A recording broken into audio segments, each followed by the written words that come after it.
মে মাসের রাশিফলের দিকে যদি আপনি তাকান দেখতে পাবেন সেখানে একটা ঘটনা ঘটছে, সেটা হচ্ছে রেনবো। কিরকম? বেনিয়াসহকলা, এতগুলো ইভেন্ট রয়েছে, অর্থাৎ 7টা ইভেন্ট রয়েছে। 7টা ইভেন্টের উপর দাঁড়িয়ে রয়েছে মে মাসের রাশিফল।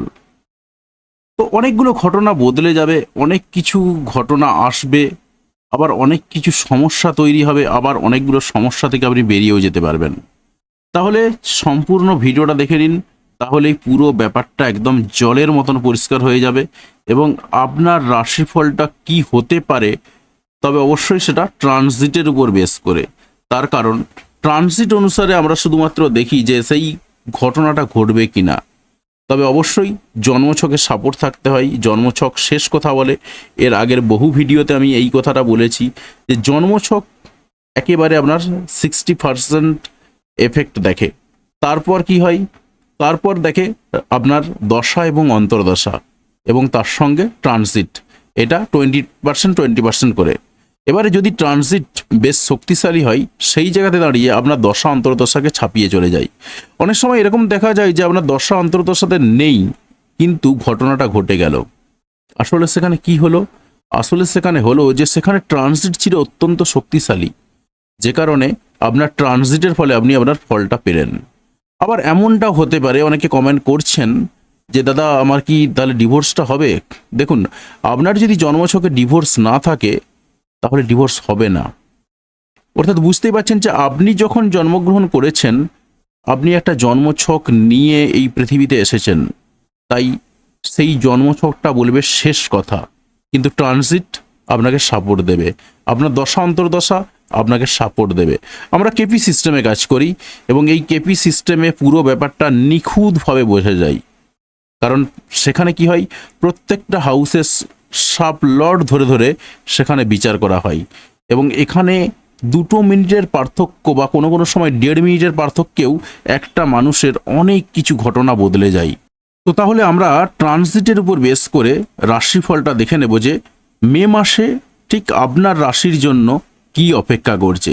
তো প্রথমে একটু ব্যাকগ্রাউন্ডটা দেখে নেওয়া যাক যে মে মাসে কি কি ঘটনা ঘটছে। দেখুন, মে মাসের একটা ঘটনা ঘটছে কীরকম, সেটা এপ্রিল মাসের একদম শেষে ঘটছে, যে কারণে আমি এপ্রিল মাসের রাশির ফলের মধ্যে ইনক্লুড করিনি। সেটা কীরকম, 30/4/2026 মার্কারি অর্থাৎ বুধ সে কোথায় প্রবেশ করছে না, মেষ রাশিতে প্রবেশ করছে। এর পরের কি ঘটনা ঘটছে? এর পরে যে ঘটনাটা ঘটছে সেটা হলো 11/5/2026 মার্স অর্থাৎ মঙ্গল সে প্রবেশ করছে কোথায়, মেষ রাশিতে। তারপরে কি ঘটনা ঘটছে, 14/5/2026 ভেনাস, ভেনাস বলতে শুক্র, যে প্রবেশ করছে কোথায়, মিথুন রাশিতে প্রবেশ করছে। তারপরে 15/5/2026 মার্কারি অর্থাৎ বুধ আবার প্রবেশ করছে কোথায়, টরাসে অর্থাৎ বৃষ রাশিতে প্রবেশ করছে। তারপর 15/5/2026 সূর্য বা শান সে প্রবেশ করছে টরাসে অর্থাৎ বৃষ রাশিতে। তারপর কি ঘটনা ঘটছে, 17/5/2026 স্যাটার্ন অর্থাৎ শনি সে কি করছে, সে তার রেবতী নক্ষত্রে প্রবেশ করছে, অর্থাৎ সে রয়েছে মীন রাশিতেই থাকবে এবং সে প্রবেশ করছে রেবতী নক্ষত্রে। এরপরে কি ঘটনা ঘটছে, 29/5/2026 তখন কি হচ্ছে, মার্কারি অর্থাৎ বুধ সে প্রবেশ করছে জেমিনাইন বা মিথুন রাশিতে প্রবেশ করছে। সুতরাং বুঝতেই পাচ্ছেন যে আমি যেটা প্রথমেই বলছিলাম বেনিয়াসহকলা, এই 7টা ঘটনা, এই 7টা ঘটনার উপর বেশ করেই কিন্তু এই কাজগুলো ঘটছে। অর্থাৎ আপনার একটা সময়ের পরে পরে আবার ফেজগুলো চেঞ্জ হয়ে যাবে। তাহলে প্রথমেই আমরা কি দেখব যে 1 তারিখের অর্থাৎ 1/5/2026 চার্টটা কি রয়েছে। তাহলে 1/5/2026 থেকে শুরু করে একেবারে 10/5/2026 পর্যন্ত একটা ঘটনা ঘটবে। তারপর 10 তারিখের পরে অর্থাৎ 11/5/2026 থেকে শুরু করে 14 তারিখ পর্যন্ত বা 13 তারিখ পর্যন্ত একটা ঘটনা ঘটবে। তারপর 14 তারিখ থেকে 15 তারিখ, এই দুটোকে আমি একসঙ্গেই ধরছি কারণ একই সঙ্গেই ঘটনা ঘটছে, শুধুমাত্র সামান্য একটু টাইমের পার্থক্য। তারপরে কি ঘটছে, 15 তারিখ থেকে শুরু করে 17 তারিখ পর্যন্ত একটা ঘটনা ঘটছে। তারপর 17 তারিখ থেকে শুরু করে 29 তারিখ পর্যন্ত একটা ঘটনা ঘটছে এবং একদম শেষ পর্যন্ত, অর্থাৎ 31 মাস শেষ 31 তারিখ পর্যন্ত একটা ঘটনা ঘটছে, অর্থাৎ 29 তারিখ থেকে শুরু করে আবার 31 তারিখ পর্যন্ত ঘটনা ঘটছে। সুতরাং বুঝতেই পারছেন যে এতগুলো ঘটনার উপর বেশ করে আজকের রাশিফল তৈরি হয়েছে। দেখুন, কর্কট রাশির যদি কথা বলি, এবারে কর্কট রাশির জীবনেও কিন্তু এই যে 7টা ঘটনা রয়েছে, এই 7টা ঘটনার উপর দিয়েই যাবে। তো 7টা ঘটনা দেখতে গেলে আমাকে প্রথমেই যেটা দেখতে হবে, কোনটা না 1/5/2026 হিসাবে কোন প্ল্যানেট কোন ঘরে বসে রয়েছে। তো দেখুন, 1/5/2026 হিসাবে আমি পেয়ে গেলাম এই সিস্টেমে রয়েছে। এবার দেখুন আপনি কোথায় রয়েছেন। আপনার রাশি এই জায়গাতে কর্কট রাশি এবং কর্কট লগ্ন উভয়ই কিন্তু ভিডিওটা দেখবেন। এবারে আপনার রাশিতে বা আপনার ঘরেতে যদি বলি কেউ নেই, স্বাভাবিকভাবেই আপনি কিন্তু বেশ শান্তিতে রয়েছেন, বিন্দাস রয়েছেন, কেউ আপনাকে ইন্টারফেয়ার করছে না। কিন্তু আমরা যদি ফিনান্সিয়াল জায়গাটা দেখি, ফিনান্সিয়াল জায়গাটা যা বলেছিলাম তাই রয়েছে। এবং কর্কট লগ্নের অনেক মানুষ কিন্তু এই সময়টাতে, এবং কর্কট রাশিরও অনেক মানুষ কিন্তু এই সময়টাতে বিভিন্ন হিডেন সোর্স থেকে ইনকাম করেছেন। এবং আমরা সেই জায়গাটাই কিন্তু হাইলাইটেড হচ্ছে দেখতে পাচ্ছি। এর বাইরে আর কি রয়েছে, পরিবারের সঙ্গে সম্পর্কের জায়গাতে যদি বলি, সেই জায়গাতে একটু ছাড়ি ছাড়ি ভাব বা একটু দূরত্ব বজায় রয়েছে। বাকি অর্থনৈতিক দিক থেকে যদি বলা যায়, বিভিন্ন হিডেন সোর্স থেকে অপ্রত্যাশিত কিছু ইনকাম কিন্তু এসেছে তার জীবনে। এরপরে আর কি রয়েছে, এবং আমরা যদি দেখি কর্কট রাশির এটা 2 নম্বর ঘর। তারপরে কোথায় আসছে, এরপরে আমি আসছি এটা 3, 4, 5, 6, 7, 8, এটা 8 নম্বর ঘর। 8 নম্বর ঘরতে রয়েছে রাহু, এটা রয়েছে 9 নম্বর ঘর। এবারে 10, 11, 11 নম্বর ঘর এটা। এবারে দেখুন প্রত্যেকটা ঘরেতেই কিন্তু কোনো না কোনো প্ল্যানেট রয়েছে। তাই স্বাভাবিকভাবে এই সময়টাতে যারা কর্কট রাশির মানুষজন রয়েছেন, তাদের মধ্যে যাদের অন্ততপক্ষে এই প্ল্যানেটগুলোর মধ্যে কয়েকটা ভালো রয়েছে, তারা কিন্তু বেশ কিছু অপ্রত্যাশিত কিছু জায়গা থেকে আহ, অর্থ কিংবা সম্পত্তি পাওয়ার কিন্তু যোগ তৈরি হয়ে রয়েছে তাদের, এবং এই সময়টা কিন্তু তারা পাবেন, সেরকমই কিন্তু কানেকশন একদম স্পষ্ট। এরপরে আমরা আরো বেশ কয়েকটা জায়গায় যাচ্ছি। 3 নম্বর ঘরে যদি আমরা তাকাই, তার 3 নম্বর ঘরেতে কে রয়েছে, দেখুন 3 নম্বর ঘরে কেউ নেই, 7 নম্বর দৃষ্টি রয়েছে। 7 নম্বর দৃষ্টির দিকে এতটা ফোকাস দিচ্ছি না আমি, তাও বলতে পারি যে ভাই বোনদের সঙ্গে সম্পর্কের জায়গাতে বা পাড়া প্রতিবেশীদের সঙ্গে সম্পর্কের জায়গাতে, সেই জায়গাতে একটা সাহসিকতা যেমন তৈরি হবে, একটা উদ্যম তৈরি হবে, আবার একটা স্লো ভাব তৈরি হবে। এর বাইরে আর কিছু নেই। এবারে চলে আসছি তার 4 নম্বর জায়গাটা। দেখুন 4 নম্বর জায়গার দিকে যদি আমরা তাকাই, 4 নম্বর জায়গাতে কিন্তু অনেক রয়েছে। অর্থাৎ পড়াশোনার দিকটা যদি একটু তাকাই, যারা পড়াশোনা করছেন তারা পড়াশোনার দিকটা একটু ঘেঁটে রয়েছে, তবে একেবারে যে ঘেঁটে থাকবে এমনটাও কিন্তু নয়, তবে একটু ঘেঁটে থাকার জায়গায় রয়েছে, কারণ রাহুর 9 নম্বর যেহেতু দৃষ্টি রয়েছে, তাই স্বাভাবিকভাবে আপনাকে একটু ডিস্টার্ব করবে। পাশাপাশি গাড়ি কেনা, বাড়ি কেনার দিক থেকে যদি বলি, হঠাৎ করে গাড়ি কেনা, বাড়ি কেনা হয়ে যেতে পারে, সেই সম্ভাবনা রয়েছে। তার জন্য আপনাকে বৃহস্পতি মঙ্গল সাপোর্ট দিয়ে দেবে। এবারে রাহু হয়তো একটু ডিস্টার্ব করতে পারে, এর বাইরে আর খুব একটা কিছু নেই। এবং আমি আপনাকে বলতে পারি এই সময়টাতে গাড়ি কেনা, বাড়ি কেনার দিক থেকে একটু পিছিয়ে যাওয়াটাই বুদ্ধিমানের কাজ হবে। এর বাইরে আর কিছু দেখতে পাচ্ছি না। এবারে আমরা আর যদি আসি আপনার ঠিক এই ঘরটাতে, অর্থাৎ আপনার 5 নম্বর ঘরে। 5 নম্বর ঘরটা কেউ নেই। আপাতত 5 নম্বর ঘরটা স্কিপ করে যাচ্ছি। কারণ 5 নম্বর ঘর রিলেটেড, অর্থাৎ প্রেম সংক্রান্ত ব্যাপারে আপনার স্বাভাবিক একটা অবস্থান রয়েছে, যা ছিল তাই রয়েছে, খুব একটা কিছু পরিবর্তন নেই, তবে পরিবর্তনটা ঘটবে একটু পরে, সেই কারণে স্কিপ করছি। এবারে আপনার আসছি 6 নম্বর ঘরে। দেখুন 6 নম্বর ঘরের দিকে যদি তাকাই, 6 নম্বর ঘরটা কি, কোর্ট কেসের ঘর, ধার দেনার ঘর, আপনার কাজে পরিশ্রমের ঘর। সেই জায়গাতে কে রয়েছে, সেই জায়গাতে কেউ নেই, কিন্তু রয়েছে স্যাটার্নের 10 নম্বর দৃষ্টি। তাই এই সমস্ত জায়গাগুলোতে কি হতে পারে, একটু স্লো হতে পারে। অর্থাৎ কোর্ট কেসে যদি আপনি জড়িয়ে থাকেন, সেই জায়গাতে কিন্তু এই মুহূর্তে একটু সহজে বেরিয়ে আসতে পারবেন না, সেই জায়গাতে একটু ডিলে হবে। পাশাপাশি কোনো রোগ ভোগের ক্ষেত্রেও সেই জায়গাতেও একটু ডিলে হবে। তবে একেবারে যে ডিলে হবে এমনটাও কিন্তু নয়, কারণ বৃহস্পতি 7 নম্বর দৃষ্টিটা যেহেতু রয়েছে, তাই স্বাভাবিকভাবে এ কিছুটা হলেও একটু আশীর্বাদ রূপে কাজ করবে। তবে স্যাটার্ন দেরি দিলেও, যদি স্যাটার্ন একটু দেরি করায়ও বা আপনার, আপনি কিন্তু ফল পাবেন। অর্থাৎ কোর্ট কেস সংক্রান্ত ব্যাপারে আপনার একটু দেরি হলেও আপনি ফল পাবেন। চাকরির ব্যাপারে বা কাজের ক্ষেত্রে বা কর্মক্ষেত্রে একটু পরিশ্রম একটু বাড়বে, কিন্তু আপনি সর্বশেষে ফল পাবেন।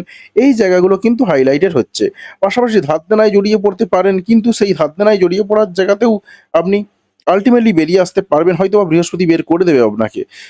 তবে অবশ্যই জন্মছকে বৃহস্পতিকে ভালো থাকতে হবে, আর যদি শনি ভালো থাকে তাহলে তো খুবই ভালো। এবার দেখুন আপনার এই ঘরটায় আসছি, অর্থাৎ আপনার 7 নম্বর ঘর। 7 নম্বর ঘরটা কি? আপনার লাইফ পার্টনারের ঘর। যদি লাইফ পার্টনারের ঘর দিয়ে আসি, সেই জায়গাতে রাহু দৃষ্টি রয়েছে। ভালো রেজাল্ট পাবেন কি না, ভালো রেজাল্ট পাবেন না খুব একটা। অর্থাৎ একটু অতৃপ্ত থেকে যাবে বা অতৃপ্তি থেকে যাবে এই সময়টাতে। যেহেতু রাহুর দৃষ্টি রয়েছে এবং এই ঘরটাতে যা ছিল তাই রয়েছে। কারণ রাহু আপাতত ২০২৬ টা প্রায় পুরোটাই থাকবে। তাই স্বাভাবিকভাবে আপনার পার্টনারের ব্যাপারে কিন্তু একটা অতৃপ্তি থেকেই যাচ্ছে। পার্টনারশিপ বিজনেস এ যদি নামেন সেই জায়গাতেও কিন্তু একটা অতৃপ্ত জায়গা থেকে যাচ্ছে। অর্থাৎ এই জায়গার খুব একটা পরিবর্তন নেই। তারপরে আমরা যদি আসি আপনার ৮ নম্বর ঘরতে। ৮ নম্বর ঘরতে যদি তাকাই সেখানে বসে রয়েছে রাহু। তাই স্বাভাবিকভাবে অপ্রত্যাশিত কিছু পাওয়ার যোগ রয়েছে। বিশেষ করে যাদের জন্মছকে রাহু, কেতু এবং তার সঙ্গে যেটা বললাম ভেনাস ভালো রয়েছে, তাদের অপ্রত্যাশিত কিছু পাওয়ার যোগ রয়েছে। এবারে আমরা যদি চলে আসি আপনার ঠিক এই ঘরটা অর্থাৎ ৯ নম্বর ঘরটাই। ৯ নম্বর ঘরে অর্থাৎ ভাগ্যের ঘরে। ভাগ্যের ঘরে দেখুন মার্স বসে রয়েছে, সান বসে রয়েছে এবং তারা ক্লোজ কনজাংশন এ রয়েছে। তাই স্বাভাবিকভাবেই ভাগ্যের জায়গাতে আপনি খুব একটা ভালো স্বাদ পাবেন না। তবে একেবারে যে পাবেন না তা নয়। একটু মার্স যখনই ট্রানজিটে সরে যাবে তখনই কিন্তু সেই রেজাল্ট আপনি পেতে শুরু করবেন। আপাতত দেখুন যে আপনার মে মাসের একদম ১ম এর দিকে আপনি কিন্তু সেইভাবে আ ভালো রেজাল্ট পাবেন না ভাগ্যের দিক থেকে। তবে চাইলে ভ্রমণ করে আসতে পারেন। হঠাৎ করে দুমদাম ভ্রমণ হয়ে যেতে পারে।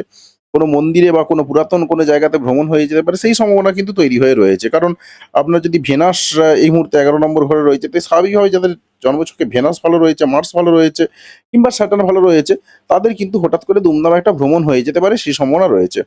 এবারে দেখুন আমরা ১০ নম্বর ঘরতে আসছি। কর্মের জায়গা, কর্মের জায়গাতে কি ঝুটঝাট টুকটাক ঝামেলা লেগে থাকবে, সেই সম্ভাবনা রয়েছে। তবে তা আপনি সম্মানিতও হবেন সেরকম পাওয়া যাচ্ছে। তবে কর্মের জায়গাতে আপনি টুকটাক বুদ্ধি খাটিয়ে উদরে যেতে পারবেন, সেই সম্ভাবনা রয়েছে। তবে আপাতত বলতে পারি যে কর্মের জায়গাতে একটু আধটু ঝামেলা থাকলেও কিন্তু আপনি সম্মান পাবেন। এরপরে যদি আপনার ১১ নম্বর ঘরতে আসি, ১১ নম্বর ঘরতে এই মুহূর্তে বসে রয়েছে ভেনাস। তো স্বাভাবিকভাবেই ১১ নম্বর ঘরতে যাদের ভেনাস জন্মছকে ভালো রয়েছে কিংবা যাদের জন্মছকে ভালো নেই, তারাও কিন্তু এই মুহূর্তে কয়েকটা দিক থেকে ভালো রেজাল্ট পাবেন। অন্ততপক্ষে ইচ্ছা পূরণের জায়গাগুলোতে ভালো রেজাল্ট পাবেন। তার কারণ এটা বৃষ রাশির ঘর এবং বৃষ রাশির নিজের ঘরে ভেনাস রয়েছে। তাই স্বাভাবিকভাবে ভেনাস কিন্তু খুব স্ট্রং আকারে রয়েছে। তবে আপনি কি চাইলেই পেয়ে যাবেন এমনটা কিন্তু নয়। তার কারণ স্যাটার্নের ৩ নম্বর দৃষ্টি দিয়ে বসে রয়েছে। অনেকে কমেন্ট করছিলেন, এক বন্ধু কমেন্ট করেছিলেন যে স্যাটার্নের ৩ নম্বর দৃষ্টি রয়েছে তাই এই ঘরটা অ্যাক্টিভেট হবে না। এমনটা কিন্তু নয়। আর বিশেষ করে ট্রানজিট গুলো বোঝানোর সময় আমি কিন্তু এই এত দৃষ্টি-ফিষ্টি বলি না। দৃষ্টি না বলে শুধুমাত্র কে কোথায় বসে রয়েছে তার বেসিসে বলে যাই। আর রাশিফল বলার সময় কিন্তু দৃষ্টি দিয়েই বলি। তো আমরা যদি দৃষ্টি দেখি স্যাটার্নের ৩ নম্বর দৃষ্টি রয়েছে তাই আপনার কি হবে? দুমদাম হয়তো পাবেন না কিন্তু আপনার ইচ্ছা পূরণগুলো হবে একটু দেরিতে হবে এবং সেই ইচ্ছা পূরণের জায়গাতে একটু স্ট্রাগল পাবেন এই পর্যন্ত আর কিছু নয়। এরপরে আমরা আসছি ১২ নম্বর ঘরেতে। আমরা ১২ নম্বর ঘরেতে যদি আসি সেখানে কে রয়েছে? জুপিটার বসে রয়েছে। তাই স্বাভাবিকভাবেই কি হবে? সাংসারিক পারপাসে কিন্তু খরচাপাতিগুলো হবে এবং এখানে রাহু রয়েছে তাই সাংসারিক পারপাসে খরচাগুলো যে হবে সেগুলোকে বাড়িয়ে দেবে। সেরকম দেখা যাচ্ছে। তার সঙ্গে কে রয়েছে? এখানে মঙ্গল বসে রয়েছে। হঠাৎ করে সাংসারিক পারপাসে বেশ কিছু খরচাপাতি হয়ে যাবে। অর্থাৎ এই ১২ নম্বর ঘরটা কিন্তু আপনার তুলনামূলকভাবে একটু ঘেঁটে রয়েছে। তাই স্বাভাবিকভাবেই বিভিন্ন দিক থেকে মেইনলি যেটা খরচা হবে সেটা হচ্ছে সাংসারিক দিক থেকে খরচাপাতিগুলো কিন্তু বাড়তেই থাকবে। এটা গেল কবে? যেটা গেল আপনার ১লা মের হিসাবে এই পুরো অঙ্কটা। এর পরেতে আমরা যখন বাকি জায়গাগুলো দেখব, তখন কিন্তু একটু বদলে যাবে আর সেই শুধু বদলগুলোই বলব।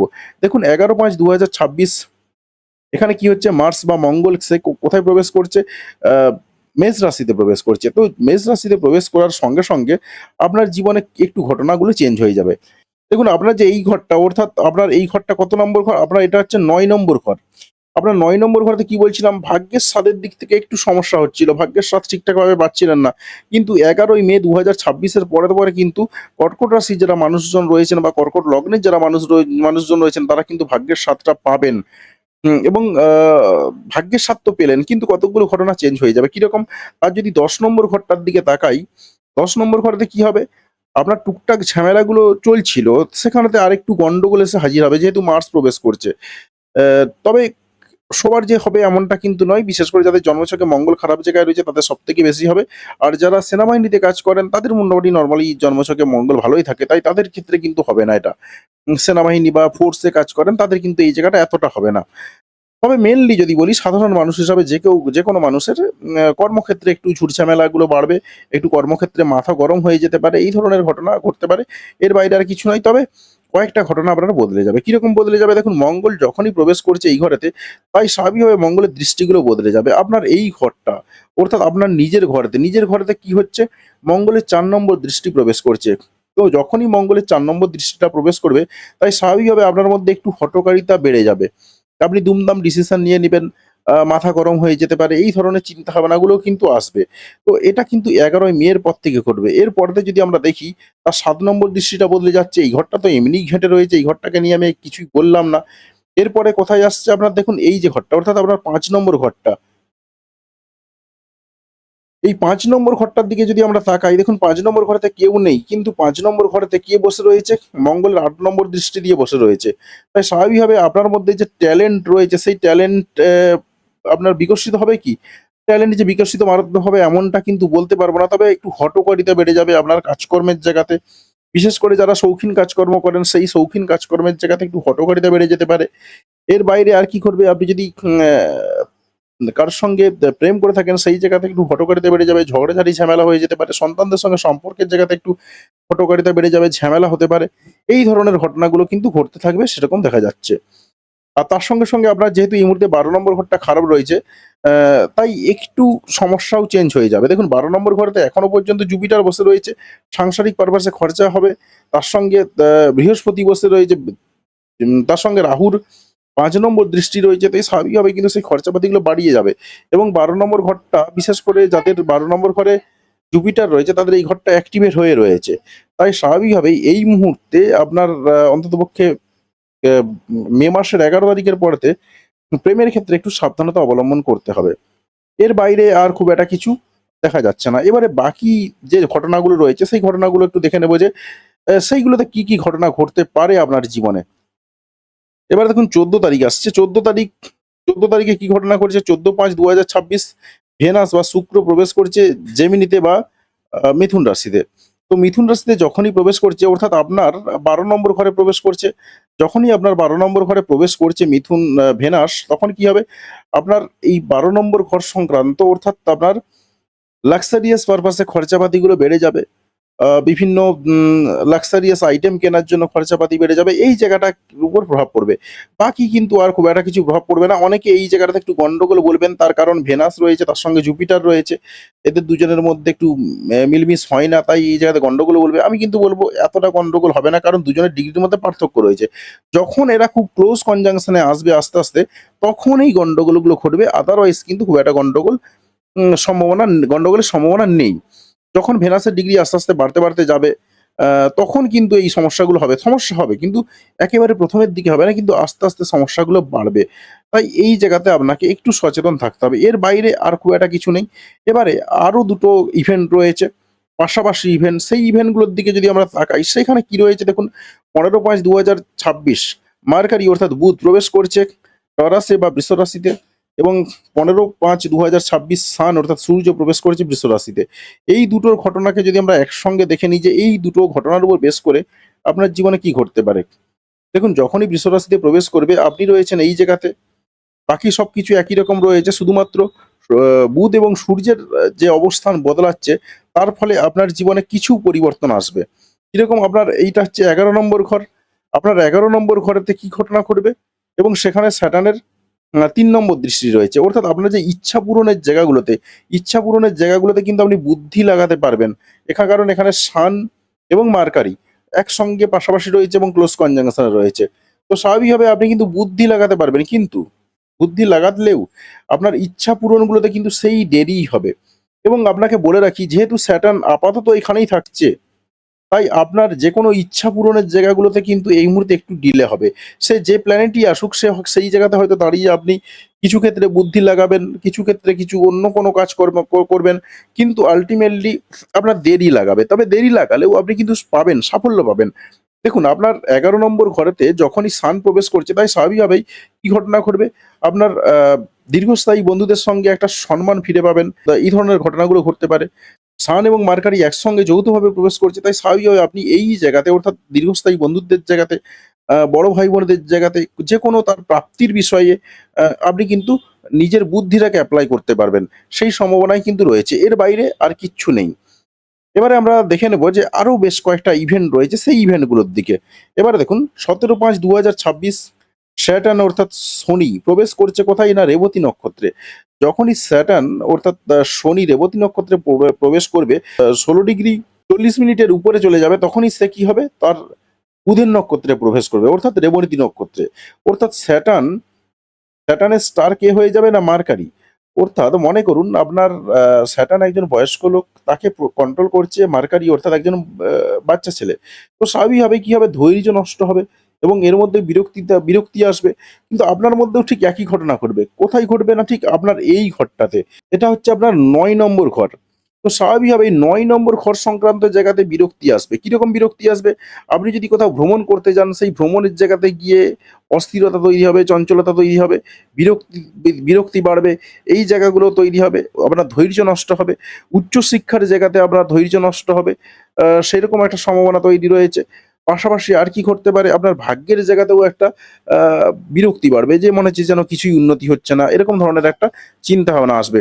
এর বাইরে কিন্তু আর খুব একটা কিছু প্রভাব পড়বে না।